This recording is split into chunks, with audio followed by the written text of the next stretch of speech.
months. Hello to anyone who is joining us after the fact on this November 20th. I can't believe it's November 20th. We did not have a Bible study discussion last week, if you were looking for the recording from last week, because we did some processing from the election and it wound up taking us the whole time. And we could probably still do more, but we won't today. So that's why if you went looking for last week's recording, there was not one, but we're back on track today. All right. And let us pray this collect from one of my favorite prayer resources, Daily Prayer for All Seasons. God of hope, from you come every blessing and all peace. Show us that in the midst of our struggles, you are with us. Give us the abundance of your grace, that we may do the work you give us to do, and that we may be for the world a sign of your presence. Through Christ, the way and the truth. Amen. Amen. Amen. Amen. So we won't do that yet because we haven't gotten to that story yet. And I just realized I had not queued up the. So give me 1 second and I will do that. All right. Okay. Whoop. Oh, Sherbet. No, that's Nope, something sorry. stupid. You haven't done anything stupid. It's me. No, I have. I've made it smaller and I can't find a way to make it bigger. I was trying to make it bigger and now it's gone. I've done it.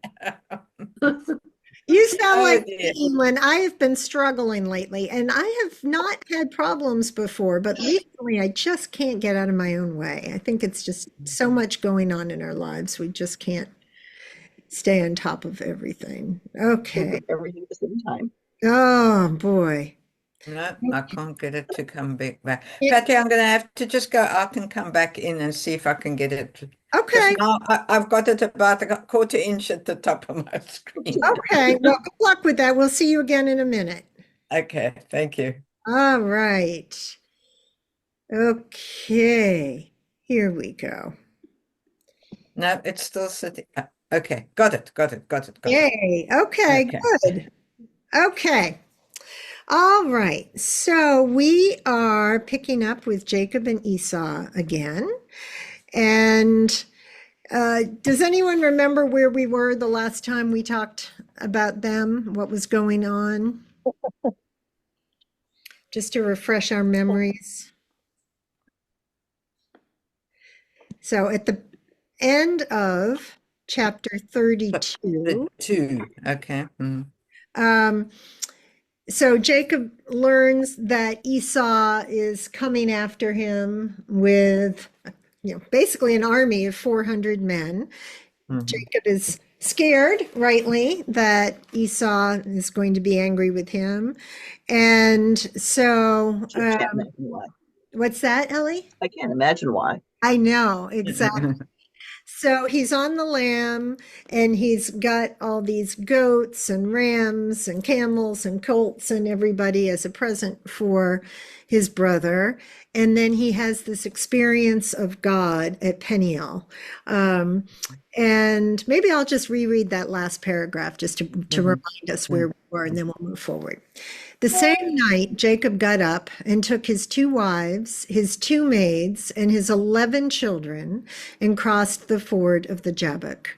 He took them and sent them across the stream, and likewise everything that he had. Jacob was left alone, and a man wrestled with him until daybreak. When the man saw that he did not prevail against Jacob, he struck him on the hip socket, and Jacob's hip was put out of joint as he wrestled with him. Then Jacob said, "Let me go, for the day is breaking." But Jacob said, "I will not let you go unless you bless me." So he said to him, "What is your name?" And he said, "Jacob." Then the man said, "You shall no longer be called Jacob, but Israel, for you have striven with God and with humans and have prevailed." Then Jacob asked him, "Please tell me your name." But he said, "Why is it that you ask my name?" And there he blessed him. So Jacob called the place Peniel, saying, "For I have seen God face to face, yet my life is preserved." The sun rose upon him as he passed Penuel, limping because of his hip. Therefore, to this day, the Israelites do not eat the thigh muscle that is on the hip socket, because he struck Jacob on the hip socket at the thigh muscle. So, any thoughts about that? Any questions, inspirations? Is it a typo between Peniel and Penuel, the third and fourth lines? No, I don't believe so. I believe that those are variants. Let me just check my study Bible. I've only got the same spelling, but there's a place in just outside Cape Town called Peniel without an PE, just Pniel, and where the Moravians settled and had a lot of ministry there. Mhm. So I just checked in my study Bible, and Penuel and Peniel are variants of one another. Okay. So the Pen part meaning face and the L part meaning God. So then it's just that vowel, the I or the U, but it's the same place. It's just an alternate name, which again, one of the reasons that reading Hebrew texts or English translations of Hebrew texts is so interesting and complicated, right? Because of those vowels and the ways in which similar words can get translated and interpreted in very different ways. Anything else there? Yeah, Oh, go ahead. Mark. Yeah, I don't want to dwell on this, but this reading through something struck me. It's the phrase, "For I have seen God face to face, yet my life is preserved," Hmm. which has as kind of a background this idea that contact with God is dangerous. Yeah. It could be threatening to your very life, and the sense here is that Jacob feels pretty good about having survived this ordeal. Mhm. I don't know what to make of that kind of background assumption that contact with God is dangerous, but there it is. Oh, I Isn't think it? there's a lot there. Go ahead, Elin. I'm sorry. Yeah, sorry, I thought it is somewhere earlier in, or somewhere in the Bible about the danger, the belief that it's dangerous. Well, if you Um, later in Exodus, we see this with Moses, right? The first time Moses encounters God, it's how? Burning bush. The burning bush, Good. exactly. And so, and at that point, Moses says, "I must look away." And then God, Yahweh, I am that I am, encounters and engages Moses there. And then later on, when Moses goes up Sinai to receive the law, do you remember what happens? Oh goodness me. Did he get Something struck? happens to his face. Do you remember? Yeah. Oh, it illuminates. Yeah. And when Mm. he comes back down, he has to veil himself because he's so Self, yeah. there's something about this, and I'm so glad, Mark, that you focused on this, because I mean, this is a key concept and a key moment in this passage, that there's something about coming in contact with the divine that is so overwhelming that one cannot come face to face with God and survive it. And yet, as Mark says, Jacob does. But what happens to Jacob during that encounter? He's crippled. So he walks away with a limp, and what else happens? His name has changed. His name is changed. So there's something inherently transformative, yeah, exactly, about this encounter. I think it's a powerful moment. Mhm, mhm. It just comes out of the blue. Mm-hmm. Mm-hmm. That there's no real link with anything that happened before or since or afterwards, as far as I can tell. You mean the wrestling or Yeah, I mean, where this individual come from? Why is he suddenly dealing with this when he's about to deal with Esau? Yeah, what do you think that's about? Any thoughts about that? Hey, Kim, welcome back. Sorry, I got some good news, but you know, You want to share it or you want to wait? I mean, I can share it quick. I don't want to disrupt. Um, do you know of this man named Dan? His last name is escaping me, who wrote the Sing Sing files? He's a man who has been really concerned with justice. He was a reporter and he helped expose somebody who was in jail for maybe, I don't know, 30 years and helped him get out or, get clemency recently. And so one of the kids reached out to him and said, this is one of my passions, the falsely accused, injustice, whatever. And he actually sent a message back. So Yeah, wow, it was very awesome. exciting to hear from this person. So sorry. Fabulous. No, thank you for sharing that. Yeah. So very Wonderful. exciting. Well, and there's some relevance here, this idea of clemency or grace, because here we have Jacob, who has done pretty much everything he could to his father and his brother, and has been rather, shall we say, self-absorbed, and is afraid that his twin is coming after him. And then he has this moment, maybe it's an epiphany or a theophany, a vision of an encounter with God. But back to Ellie's question, what's it doing here? I mean, I think that's a great question. It seems to be out of the blue.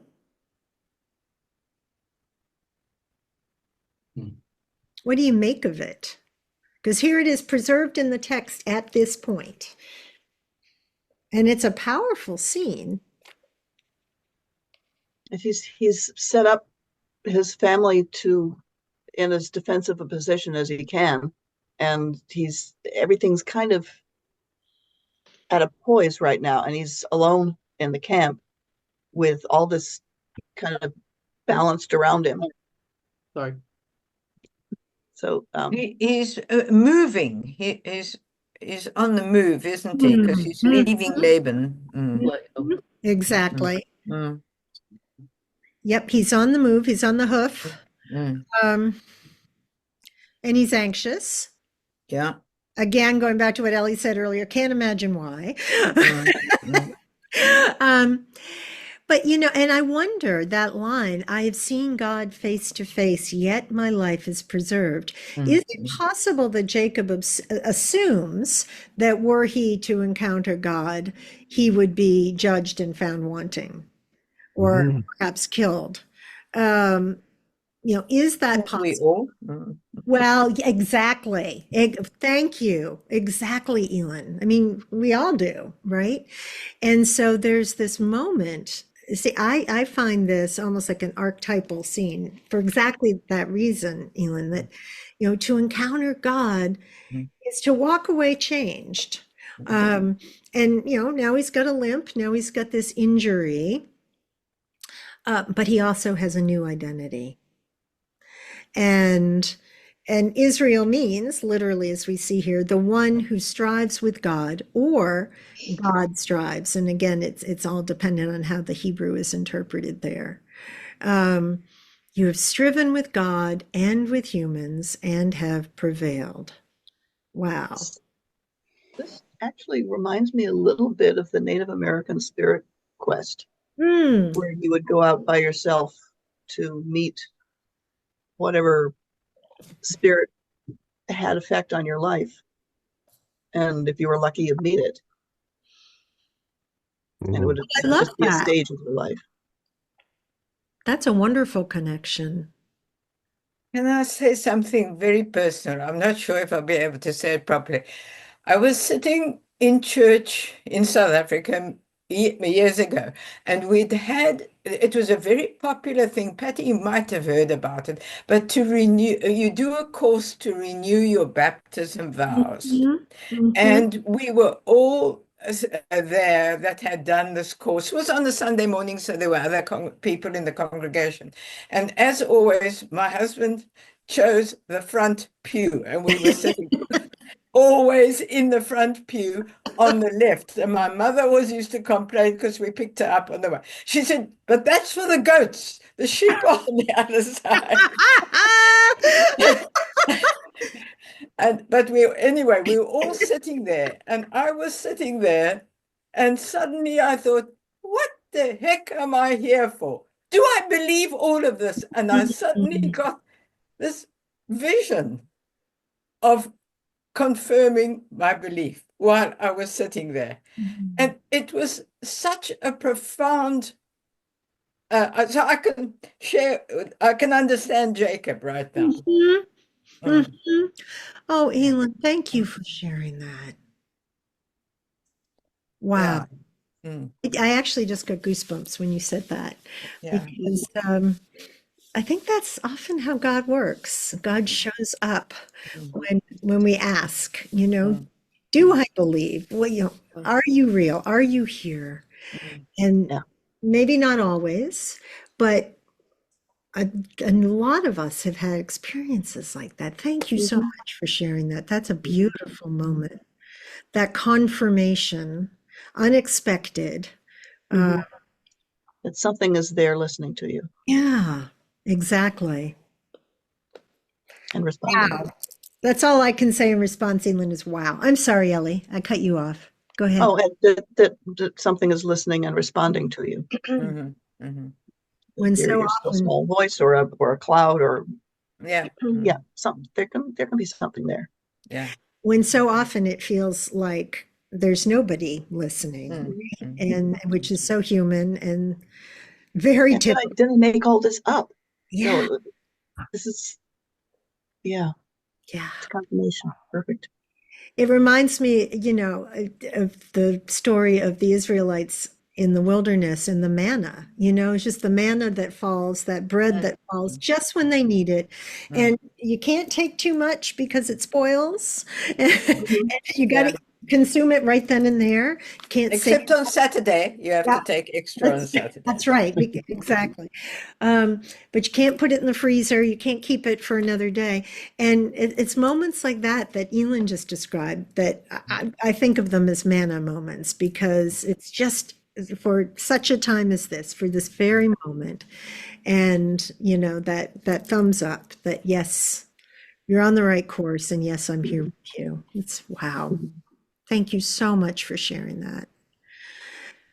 Wow. Before I start to cry, are there any other things about that scene that we want to talk about before we move on? Okay. Mark, I'm really glad you brought up that line. Okay. So now Jacob and Esau meet. So why don't we read verses 1 through 11 as a chunk? Would someone like to do that? Ray, are you unmuting to read? I'm trying to figure that out. I'm unmute, Would and you like, maybe I can get it's. can you see it? I can see it, and I'm trying to get a little full-size print up here. I'm having the same problem everybody else has, using a contraption to They read. are. Is That's that a little bigger. better? Okay. Yeah. I've got it. Okay. What do you? How far do you want me to go? Through 11. Through 11, certainly. So those first two paragraphs. Thank you. Now Jacob looked up and saw Esau coming, and 400 men with him. So he divided the children among Leah and Rachel and the two maids. He put the maids with their children in front, then Leah and her children, and Rachel and Joseph last of all.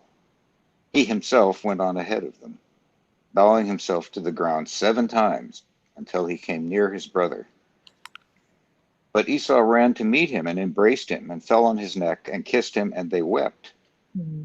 When Esau looked up and saw the women and children, he said, "Who are these with you?" Jacob said, "The children whom God has graciously given your servant." Then the maids drew near, they and their children, and bowed down. Leah, likewise, and her children drew near and bowed down. And finally, Joseph and Rachel drew near, and they bowed down. Esau said, "What do you mean by all this company that I met?" Jacob answered, "To find favor with my Lord." But Esau said, "I have enough, my brother. Keep what you have for yourself." Jacob said, "No, please. If I find favor with you, then accept my present from my hand. For truly, to see your face is like seeing the face of God, since you have received me with such favor. Please accept my gift that is brought to you, because God has dealt graciously with me, and because I have everything I want." So he urged him, and he took it. Thank you.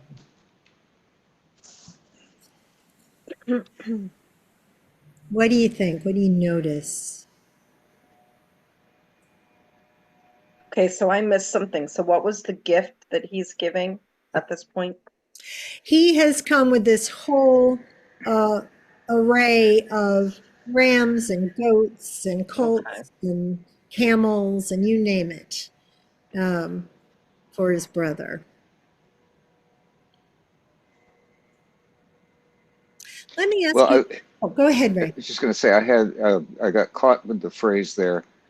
Uh, Please accept my present, for truly to see your face is like seeing the face of God. Hmm. Him who has just had the face of God experience. It's kind of an interesting juxtaposition. Mm-hmm. And especially since in the earlier fighting with the wrestling with the men, he says, "And I have survived." And here I've, yeah, this is really like it. I thought I was going to die, and here we are. Yeah. Good catch, Ellie. Good catch. Yeah. And here we are. I love that.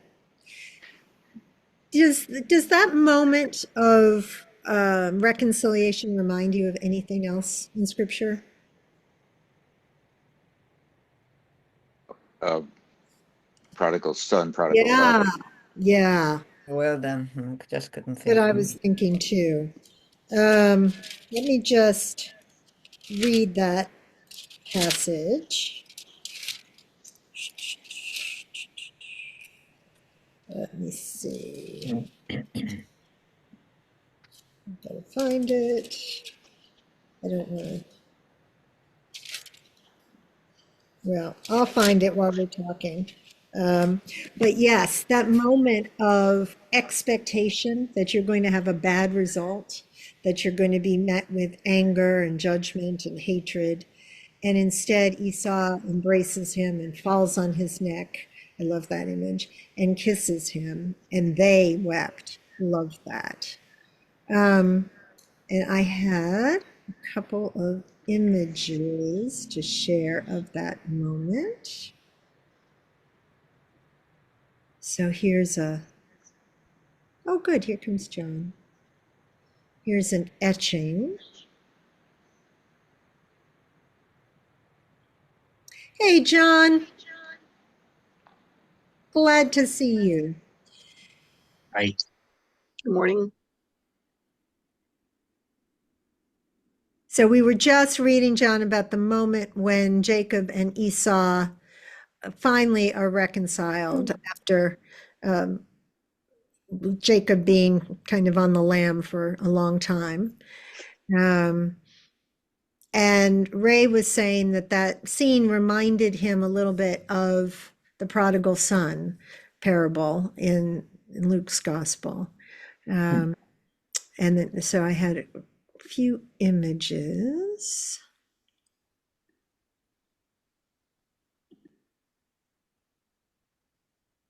I don't know if any of those speak to you or illuminate the reading or not. Go back again. There's this. Jacob is bowing down before Esau. But in that, sorry, the previous picture, Esau looks as though he's ready for war. He's got a hard hat on and Doesn't he? And yeah. And look at all the spears behind him. yeah, and It's look at interesting. how Yeah, muscular yeah. he is. It's interesting to see the background behind each one of them, because on one side there's Esau with his horses and his spears and his soldiers and his helmets, and on the other side, a whole bunch of children and women and a couple of camels just for decoration. And it's really quite a contrast. It's excellent. Yep. Exactly. And yeah, look at Oh, I'm sorry to interrupt, but there's even the active motion of the cloak over, and yes, Chuck, you spotted this over Esau, and the settled drapery of Jacob's clothes. beautiful. What do you make of that? Um, he's Movement. obviously, it indicates that he's coming in peace and almost stopping the oncoming force by kneeling down in the middle of it. Oh, beautiful. Mm. That's lovely. Mm. Is Yeah, that bowing down a purely submission, or is it a kind of contrition? I believe that Yeah, that everything. traditionally, culturally, it was considered to be an act of contrition or movement of contrition. I believe so. Great question. Yeah, I think of the three, this one is my favorite for exactly that reason, the juxtaposition. There are a lot of children there, as we can see. Um, but then there's this one where it's the same idea with the spears and over here you've got some children, but this is more sedate, I would say, or more static. Or And, they're unequal. They're yeah. equal. Unequal footing. Mm-hmm. There's not that look of reverence in the Exactly. Excellent. It's a more tender moment too, the way Esau is touching Jacob. Um, and then this one, it's a little bit harder to see because it's a darker image. Um, but again, you've got that same juxtaposition. You see the spears over here and the children and the babies. Um, but Women and children first. yeah. Well, and that's interesting too, because what's the order in which Jacob has everyone approach Esau? It's very significant. Maids first. Not only ladies first, but the lesser valuable ladies, the Yes. maidservants first, Yeah. and then Leah, and then Rachel. Exactly. So we're reminded that Rachel is the favorite wife. Um, and yes, and Rachel and Joseph. There's still one son yet to be born. He hasn't materialized yet. Does anyone remember who that is? The youngest? Benjamin. Benjamin, exactly. Benjamin. Excellent. Anything else about this moment that strikes you? Are there any words you want to look at in the Hebrew?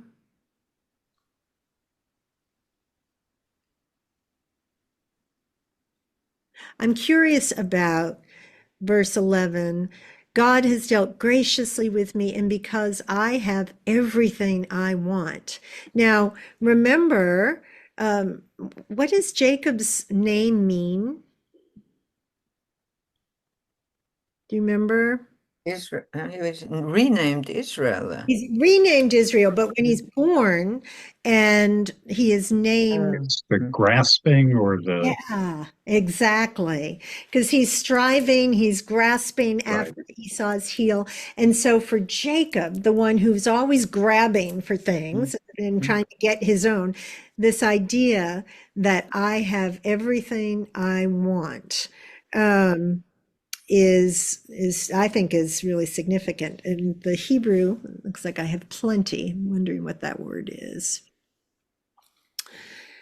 Come on, here we go.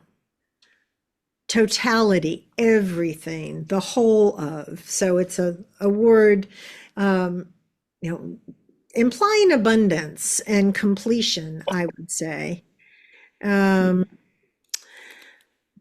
Okay. All those children, he's sure got plenty. He's got a lot of children in his quiver, right? Yeah. But so that idea of Jacob the grasper being satisfied. Wow. Transformation. Did you say something, Ray? I'm sorry. I mean, yeah, it's another one of those transformations that we don't know whether that came out of the fight with the angel or what. But that Yeah. was a change. Yeah, it's a change of character. And yeah, that's a great point. Does the wrestling with the angel, is that causative? Does that cause this change of heart in Jacob? Or is it reflective of something else? It's, is it an externalization of something else that's already been going on in him? Hard to know. But going back to Ellie's question about why is this scene here, it does seem like it's an important pivot moment in the text, right? And in Jacob's journey, and becoming this new person. All right, shall we push on? There are just 3 paragraphs left in this chapter. Would someone like to read those 3 for us?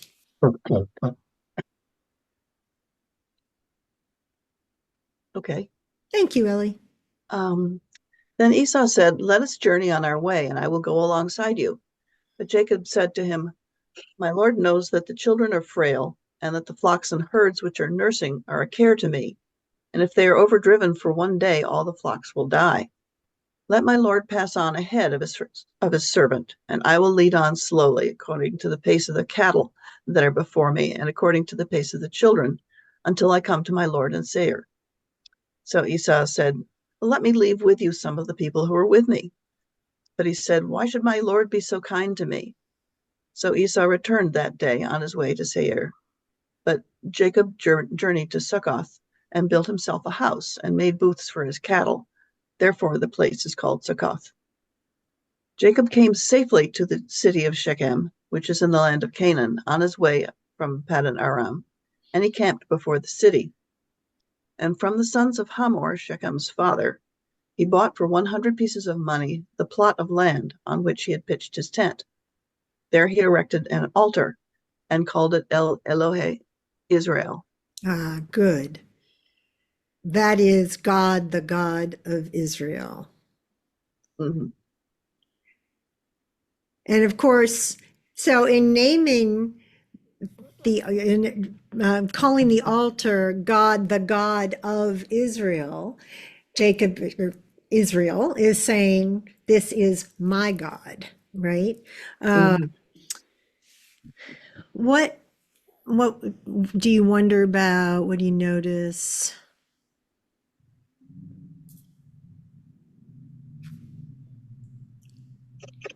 Just a little curious as to why Esau would be leaving people with Jacob. Um, my my negative mind went to, are these people planted in his household as Hmm. informants, or are these helpers that he is being donated? Jacob certainly didn't want them. Uh, that struck me that I don't want any of your people with me. Yeah. I got the idea that I'd always thought that Esau was more kindly disposed toward Jacob than he probably should have been, and more so than Jacob expects. So I Yes, thought he was just leaving him some extra guards in case there's bandits around or something. Yeah, and that's Or, probably to help with the Carrying cattle. things. what are these different places that there's Sair, there's Succoth, and then there's Shechem. Well, Yeah. Sukkoth is supposed to mean shelters. east of Sukkot. And if you think about the Jewish festival of Sukkot, it comes from that. When our Jewish friends build a sukkah in front of their house or in front of their synagogue, it comes from that same word. Okay. So Yeah, he, Sukkot. yeah, exactly. Mm-hmm. The That's holiday. here. There's Penuel there, and Mhm. Shechem is over here. Interesting. But it Well, doesn't. did he Here's did Seir. he ever go? Did he ever go to Esau in Edom or Seir? Well, Looks like stay he didn't go. stay tuned. Yeah. Or maybe I haven't read ahead far enough. No, but yeah, I don't think he goes either now that I'm remembering. And in any case, they seem to have gone their separate ways. Yes. Yeah. Mm. Reconciled and then separated again, at least physically. Mm. Yep. All right, should we push on to chapter 34? Okay. Yeah. I will say, Tell Fred we're making progress. yes, we are. Now, this is not one of the better stories in Genesis, I will say. It can be very disturbing. Would somebody like to read? Let's do verses 1 through 12 to start.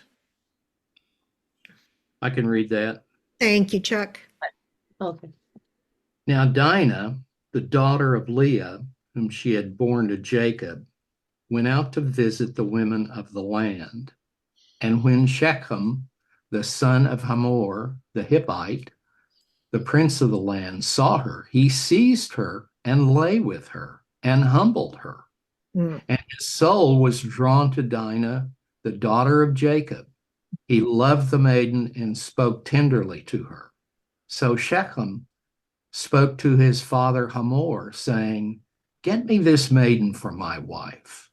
Now Jacob heard he had defiled his daughter Dinah, but his sons were with the cattle in the field. So Jacob held his peace until they came.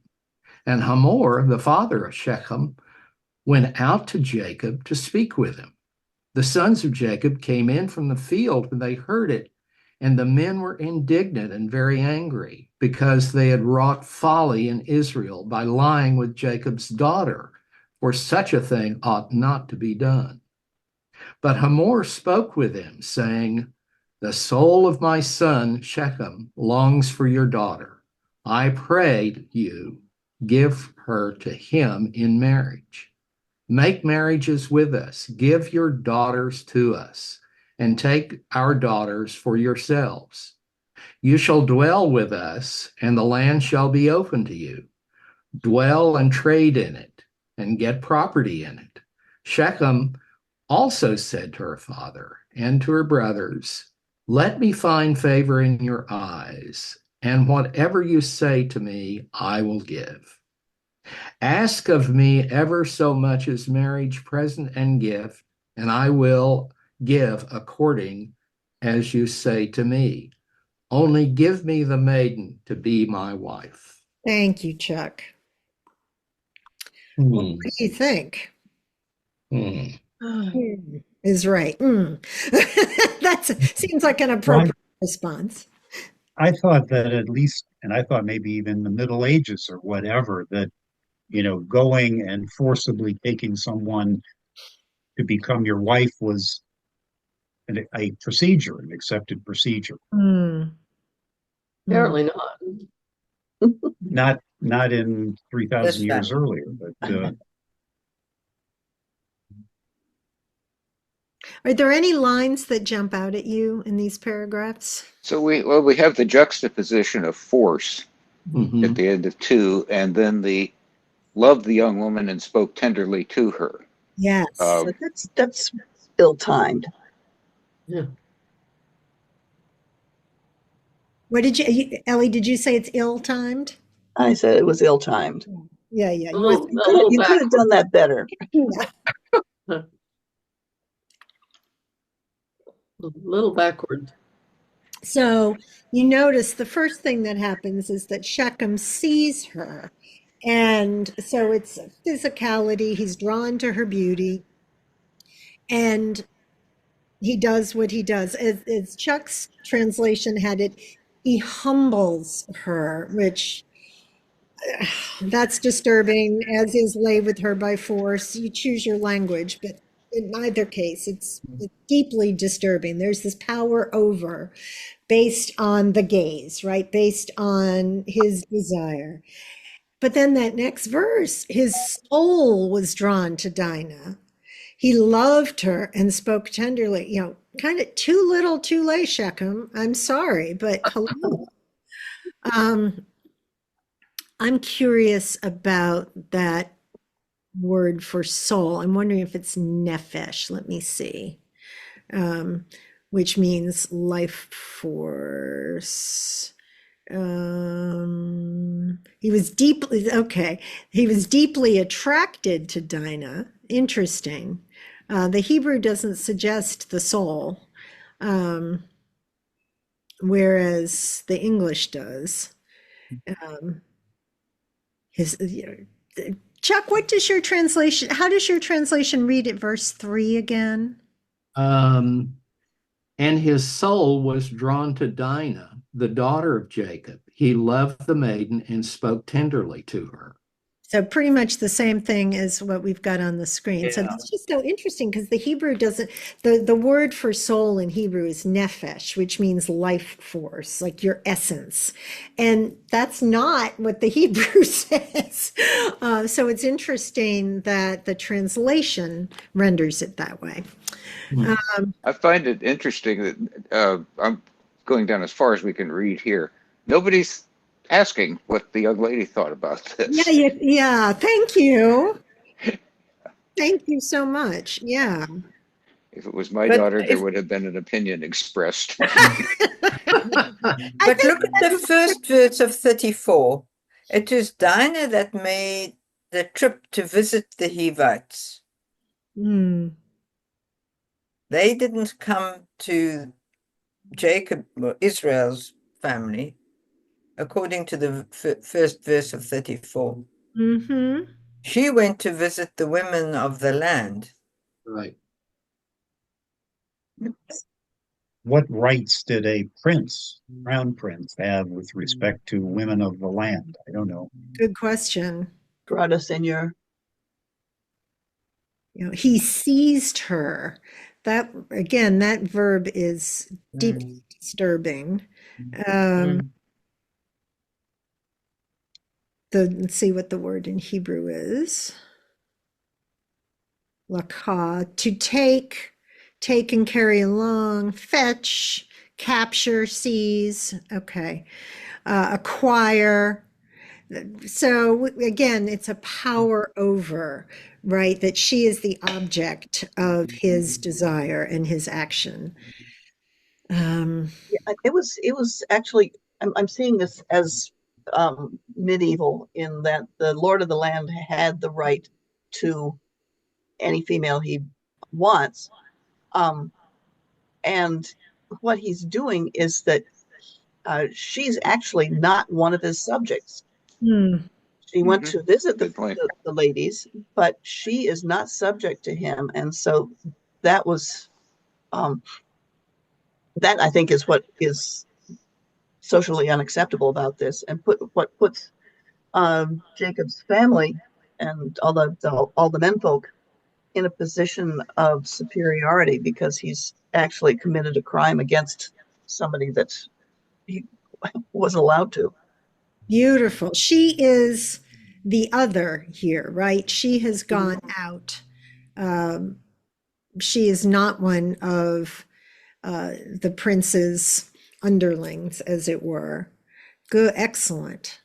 So Well, the peace Although offering, Sechem seems to want to be able, or is offer, it seems like he wants to absorb all of Jacob and his tribe into his yeah, tribe. You know, come on, let's all be friends. Can't we yep. all be friends? And but but it, but again, that would be against God's promise to Jacob that he would have his own people.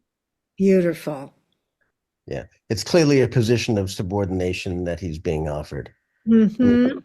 oh yeah, let's be trading and back and forth, all be friends, but it's clearly second fiddle. Hmm. Hmm. All right, good. Well, all right, let's read the next couple of paragraphs. Would someone like to do these two? 13 through 24? I I can will. do it. Oh, go ahead. All right. The sons of Jacob answered Shechem and his father Hamor deceitfully because he had defiled their sister Dinah. They said to them, we cannot do this thing, to give our sister to one who is uncircumcised, for that would be a disgrace to us. Only on this condition will we consent to you, that you will become as we are, and every male among you be circumcised. Then we will give you our daughters to you, and we will take your daughters for ourselves, and we will live among you and become one people. But if you will not listen to us and be circumcised, then we will take our daughter and be gone. These words pleased Hamor and Hamor's son Shechem. And the young man did not delay to do the thing, because he was delighted with Jacob's daughter. Now he was the most honored of all his family. So Hamor and his son Shechem came to the gate of the city and spoke to the men in their city, saying, "These people are friendly with us.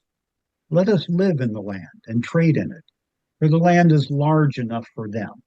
Let us take their daughters in marriage, and let us give them our daughters. Only on this condition will they agree to live among us, to become one people, that every male among us be circumcised as they are circumcised. Will not their livestock and their property and all their animals be ours? Only let us agree with them, and they will live among us." And all who went out of the city gate heeded Hamor and his son Shechem, and every male was circumcised, all who went out of the gate of his city. Thank you, John. Well,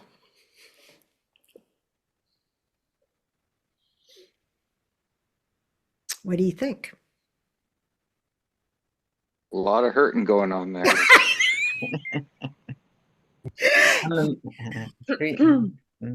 Look, once again, Shechem and Hamor really want to get their people to be part of our people. They'll even do what's necessary to do that.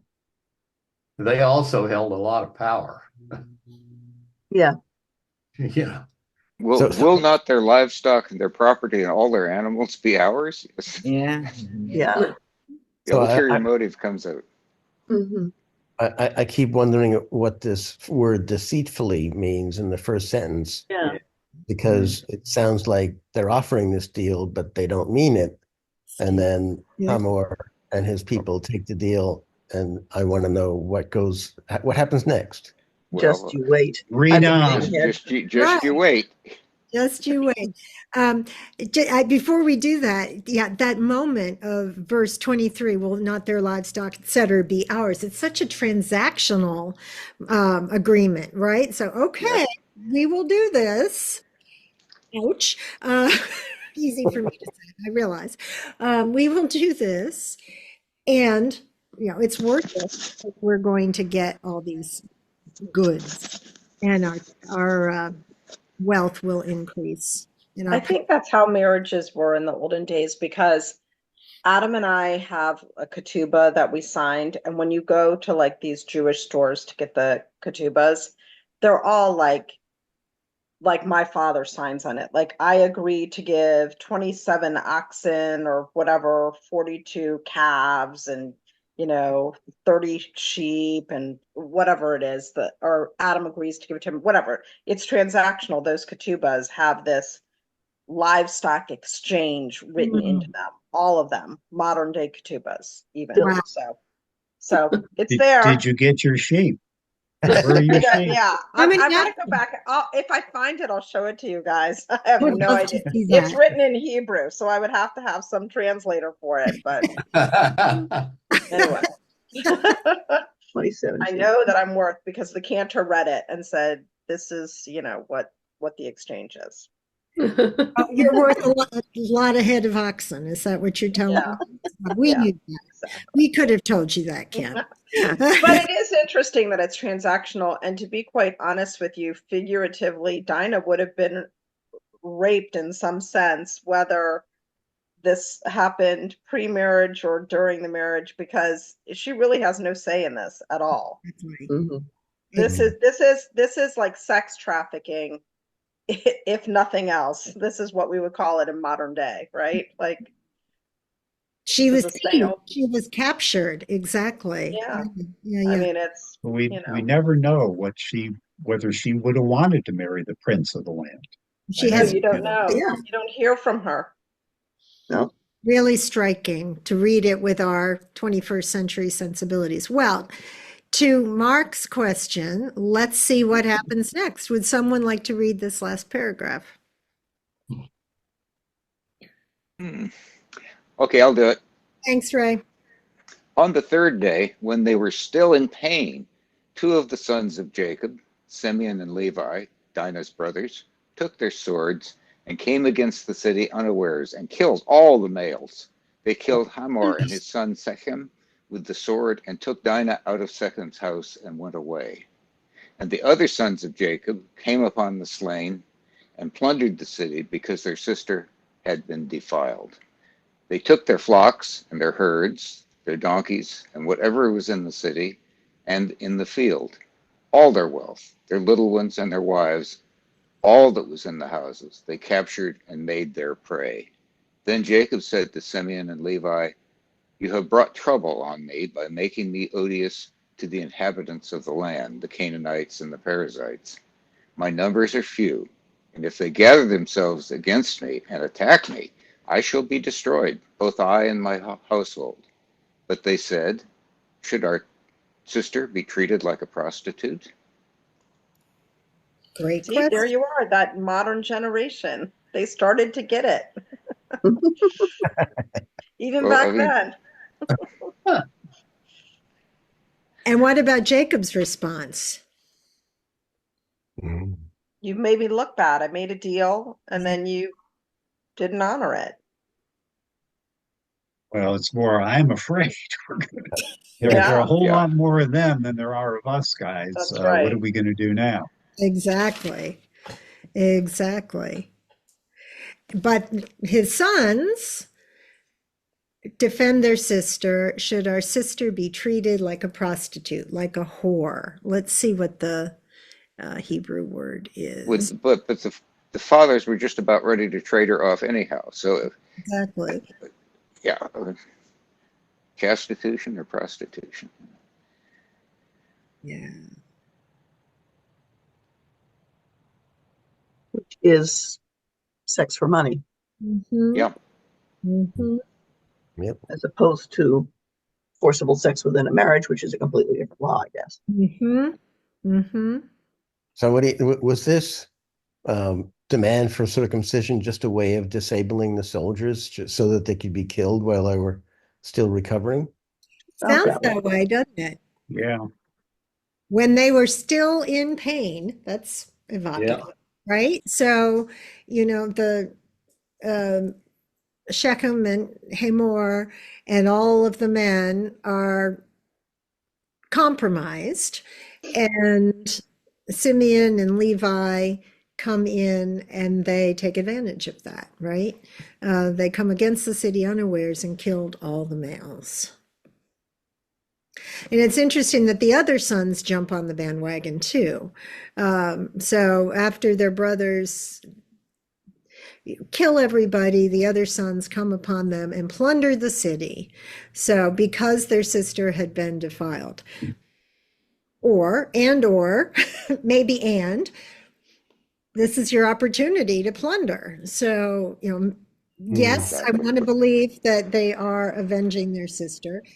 And while they're at it, let's take all their wealth, right? All their little ones and their wives, all that was in the houses they captured and made their prey. Interesting word choice there, their prey. Hmm. Um, Little judgment there. yeah, actually, the Hebrew it doesn't look like it has that. Maybe that's a bit of a eisegesis, adding something in. But it is interesting. So we've just had this moment of grace and reconciliation between Esau and Jacob. And then, just a few paragraphs later, it's like, okay, we are filled with vengeance. Vengeance is ours. We are going Mhm. to maim, we are going to kill, we're going to trick. So much for that peaceable moment. And Jacob is back, as John said, in a state of fear again. We're outnumbered, we're in trouble. Now what? And those pictures that we saw of the meeting, You know, on Mhm. the one side you had the military person with all the spears, and on the other side you have this, you know, innocent person with a bunch of women and children. And Mhm. suddenly it doesn't look as though they're innocent people with women and children anymore. They're warriors too. Exactly. Beautiful. Beautiful. Yeah. So what do you make of that, everybody? I'm so glad you said that, Mark. That was great. What does that suggest?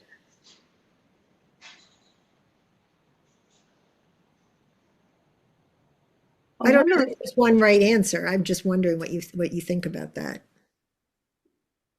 I wonder if this this indicates to me that Jacob is no longer the boss of his family. If they're acting in a way that reflects badly on them, which too is a understatement. But he can't control this situation. He thought he had it worked out, or maybe I mean, did he actually agree to the proposal? It was the proposal was It made by the was it son, was it was the sons, yeah, who made the proposal. right? Jacob doesn't seem to have a voice there either. Yeah, he's not part of those negotiations. So,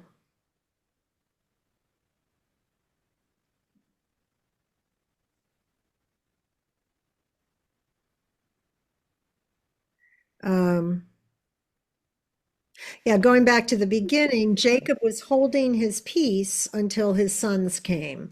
So that's interesting too. It's like that's an indication that they are now the ones making the decisions, calling the shots, holding the power. Um, yeah. Anything else there? I don't know, because when I think like emotionally about, like, let's say, like, if you were to tell your younger sons that something happened in your family, like they would get like riled up and emotional, and then you have this sort of smart older person who has thought about how properly to avenge the situation or deal with the situation without as much emotion as sort of like this big, like, testosterone kind of build reaction, or whatever, however you want to put it.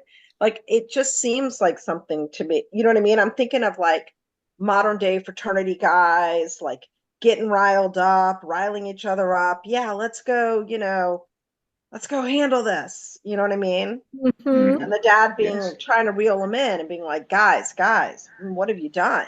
I mean, this was a damn fool idea. Now what?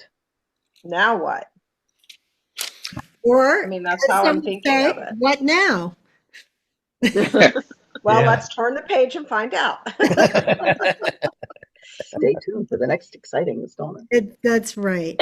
So I'm looking at where we are in the text. So there's a little bit, um, the first part of chapter 35 um, ends, really ends Jacob's cycle. Actually, the whole, yeah. So we'll pick up and we'll read chapter 35 next time, but then 36 is a whole lot of genealogy. So what I suggest is if you want to read ahead, read 35 and 36 this week. We'll talk about 35. We'll make some comments about 36, but then we'll push on to 37, which is the beginning of the Joseph cycle, which Okay. you think about Andrew Lloyd Webber, Joseph and the Amazing Technicolor Dreamcoat and all that. That's who's coming next. But speaking of musicals, it does also remind me there was that scene in 33 when Jacob and Esau have their reunion, and Jacob says, truly to see your face is like seeing the face of God. And did anyone else hear that line from Les Mis? To love another person is to see the face of God. Am I the only one who thinks in terms of Broadway musicals? Probably. I guess so. Um, but anyway, I digress. All right. So to recap, next week we will read 35 together, and then 36 is a lot of genealogy, which just does not lend itself to conversation, as you can see. These are the clans. So we'll talk about sort of the outcome of that, and then after that we'll read 37 and start talking about Joseph. All right, we're making progress. Amazing. Okay. And then when we're done with all this, you can say that you have done a close reading of the book of Genesis, which Close. so All except 36. I'll I never- know. You are welcome to read that on your own. All right, dear ones, thank you so much for a wonderful conversation. Thank you. Okay. Thank you. Thanks, Bye-bye. everybody. Thank you. Bye. Great to see everyone.